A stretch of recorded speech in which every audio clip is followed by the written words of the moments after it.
MUZIRIS Heritage Museum and Trade Center, a project based on the legendary spice trade. The intention of the project is to unfold the historical and cultural significance of the port of MUZIRIS, which was the center of the legendary spice trade. Cultural tourism is growing at a faster rate and they wish to experience authentic culture and heritage since the highly commoditized attraction of the tourism sector has a shorter lifespan. The project is on 50 acres of government acquired land at Pattanam Paravur, which has a great historical importance. Pattanam was considered to be the first site where multidisciplinary excavations were carried out and was expected to have been occupied around 1000 BC and continued till 10th century. The museum helps to display the excavated remains of Pattanam excavation site and Kottapuram fort excavation site, which are just stored at present. The historic spice trade was carried out with 31 countries that were part of 5 regions, namely South India, Persia, Middle East, North Africa, and Mediterranean region. The port traded in everything from spices to precious stones. The most precious spice which was traded for gold was pepper, which was also known as black gold. The site is located at Pattanam Paravur. It occupies an area of 10 acres and is surrounded by National Waterway 3 at the west and Fish Farm in the east. The site can also be accessed from other MUZIRIS heritage sites like the synagogue and other excavation sites. The site is flat and sensitive. It is a fertile land due to the presence of tides. It consists of coastal alluvium soil and is fertile for the cultivation of coconut tree and other crops. Water is saline due to the low lying The and Acropolis inundation of the Museum, seawater. located in Athens, Greece, is a historic museum constructed over an excavation site with the help of hundreds of RCC pillars. The design revolves around three basic concepts: light, movement, and tectonic and programmatic elements. The main focus of design is to provide a clear view of the Great Acropolis, which is 300 meters from the museum, and also the modern city along with the exhibits in the natural daylight. The museum consists of 4 levels. Level 0 consists of auditorium, ticket counter, along with the gallery of slopes, which is established on the slopes of the rocks of Acropolis. Level 1 consists of arcade gallery, whose design replicates the ancient temples. It is lit by full-height glazed openings. Level 2 consists of shops and other service areas along with an open-air restaurant with a view of the great Acropolis hills. Level 3 consists of Parthenon Gallery, whose exterior walls are curtain walls allowing natural light to illuminate the exhibits. The service areas like lift, escalator, etc. are located on the central part of the museum and the remaining areas are used for exhibition. All the exhibits are placed in the same ambience as it was placed in the original site. The Natural History Museum, located in London, is a Victorian building constructed in a Romanesque style. It displays the existing and extinct species of plants and animals. All the services like fire protection, ventilation system, etc. are integrated in the towers. Due to arches, sweeping stairs, and stained glass windows, it has a cathedral-like appearance. The interior and exterior spaces are adorned with paintings and carvings of plants and animals. The main difference between the two museums are the Acropolis Museum focuses on providing clear view of Acropolis hills and the exhibits in natural daylight. It is a non-monumental structure with more focus on exhibits. In case of History Museum, it focuses on detailed structural elements. Carvings of species of plants and animals are used to adorn the walls, ceilings, pillars, etc. It focuses more on design details. Located at Edapalli, the Museum of Kerala History represents the history of Kerala. The museum is housed in 3 different blocks, namely the History Gallery, the Doll Museum, and Art Gallery, and each block differs from one another with shape. The History Gallery has a light and sound show depicting events from history. The Art Gallery consists of paintings of old and new artists, and the Doll Museum consists of dolls depicting costumes of different states in India. The History Gallery, located to the main entrance, houses the ticket counter, and other office spaces are located in the Doll Museum.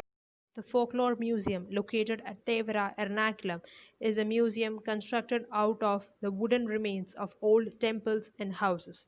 Each floor is designed in a different architectural style, namely Malabar based Islamic architecture for ground floor, Cochin architectural style with Dutch and Portuguese influence on the first floor, Travancore Hindu architectural style on the second floor. One of the main attractions in the museum is the roof of the building, which is fixed by wood to wood interlocking system. The difference between the two museums are, in case of Kerala Museum, the main focus is on the history of Kerala. It can be easily accessed as it is distributed in three different blocks. Office spaces are provided on the ground floor for easy access. When it comes to Folklore Museum, it consists of different cultural exhibits. It is difficult to access as the museum has G+2 floors with no lift. Office spaces are provided on the second floor, which causes difficulty in access. The project is MUZIRIS Heritage Museum and Trade Center. It is owned by MUZIRIS Research and Convention Center, Thrissur. The intention of the project is to showcase the excavated remains from Pattanam and Kottapuram excavation sites, which are not exhibited at present, along with the tangible elements that were affected by flood.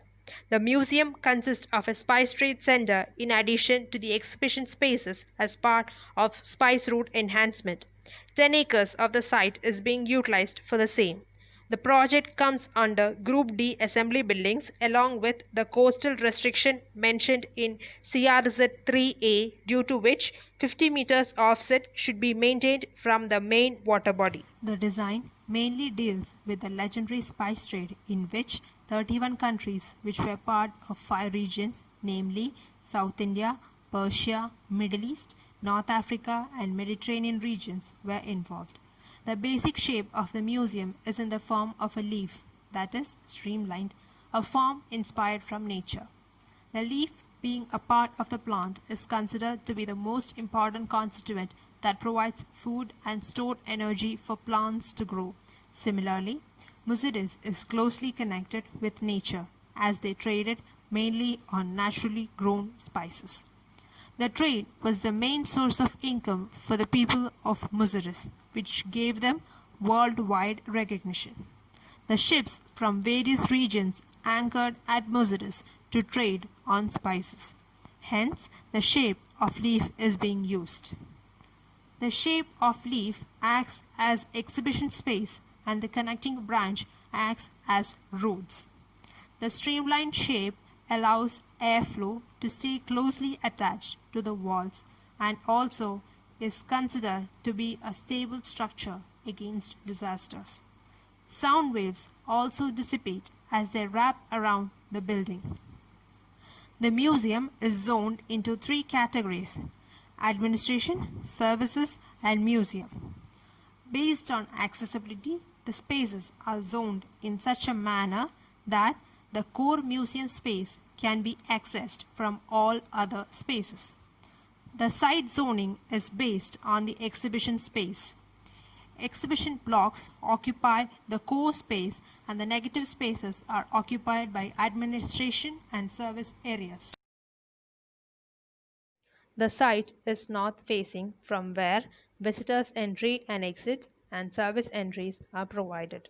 The 5 blocks representing trade acts as the core space and other activities surround them. The service block houses a multi-purpose hall space. The administration block houses all office-related workspaces. The 5 blocks acts as exhibition spaces. A branch from the main path connects to the spice trade, which in turn connects to the boat pier. The waterway transportation helps the visitors enjoy the scenic beauty and can reach other MUZIRIS destinations like synagogues and other excavation sites easily. A small garden space cum outdoor gathering space provided near to the boat pier allows the visitors to spend the leisure time while the kids can play in the park set up in the garden. The parking space provided near to the boat pier is located in the 50-meter offset space shaded with Chinese fan palm as the parking space is in southwest direction and it is considered to be the hottest region. The service block consists of a multipurpose hall which can be used as a gathering space and a product lounge space. It consists of a guest lounge, washroom, green room, backstage storage room, AHU room, restaurant, kitchen and its storage, wash, and a museum storage. This block houses rooms that require services. The administrative block houses reception or ticket counter, office spaces, director's cabin, conference room, and pantry. It is where all the office related works to the museum and spice trade are carried out. It is placed near to the main entrance and parking so that the visitors can approach the counters easily. The first block consists of galleries and exhibition spaces that preserve the tangible elements affected by flood. It consists of a museum store where the visitors could purchase the authentic handcrafted items of Kerala. The segments of wall consist of curtain walls that is near to the green spaces which allow the entry of natural light. The green patches are occupied by bamboo trees to provide passive cooling, thereby maintaining thermal comfort in the interior spaces. The second block houses a library that provides necessary information regarding the trade history of MUZIRIS and the developments that followed. It consists of an exterior passive cool seating that allows visitors to enjoy the natural beauty and a breath of fresh air while reading. In addition to the library, it has a gallery space where historical facts of the legendary trade are displayed. The third block consists of exhibition spaces that depict the history of trade during the Chera rule and the great maritime history of Muziris trade, as trade was carried out mainly via waterways. It consists of a kids gallery where they get to learn and understand the history through puzzles, games, and activities. In this way, children get to understand the importance of historic events easily rather than through mere reading. The fourth block consists of exhibition spaces where the excavated exhibits that depict the existence of early civilization are depicted. It also consists of a museum shop. The fifth block consists of a gallery that depicts the existence of trade. The Spice Gallery depicts the trade with 31 countries and the controversial incidents that happened during this period. There is an installation gallery where the visitors can create their own installation and thereby making it more interesting and an interactive space. The mini spice market, also known as Spice Trade Center, consists of 6 shops where spices are displayed and traded. It also consists of an exterior seating space where the visitors can rest for a while after trading. The trade center acts as a link between exhibition spaces and boat pier from where visitors travel to other Muziris sites. The small food stall is provided near to the parking space which serves the authentic food of Kerala. Even the food culture was influenced by the traders who visited Kerala. The Muziris trade flourished for thousands of years until tsunami struck the port 600 years ago. The overall structure is supported over RCC column beam system. Since the museum contains only single-storied blocks, RCC columns with a spacing of 5 meter is being used. Pre-stressed concrete beams are used for spaces spanning within 20 meters. RCC is similar to PCC, except that RCC has steel reinforcements which are provided within it to carry tensile and compression load. Energy conservation refers to the efforts made to reduce the consumption of energy. It is the key input in economic growth of nation. But at present, the non-renewable sources of energy is being used in a higher rate than the time they require to get renewed in nature. Hence, it is essential to use renewable energy resources, thereby allowing the non-renewable energy resources to replenish in nature. The museum uses solar energy for its functioning as part of renewable energy resource for conservation of energy in building. Solar energy works well when the sun is shining. As the sun's strength, angle, and radiation changes, it affects the amount of energy generated. At night, they do not produce energy as the photovoltaic cells use sunlight to produce energy, but they offer indirect sustainable energy solutions at night through net metering and solar battery storage. Net metering works when excess energy than required amount is produced by the system. This excess energy is transferred to the main electric grid. In return, the electric company reimburses the bill amount. In the case of battery storage system, the energy produced during daytime is stored in the battery and makes maximum out of the panel's daytime production. Even during cloudy or rainy seasons, the panels work as they only require the photons present in the natural daylight. The panels are made of individual cells that has layers of special semiconductor materials. When the photons of sunlight hits the semiconductors in the panel, it creates a flow of electrical energy. The energy from photons free electrons within the semiconductor materials, thus creating direct current.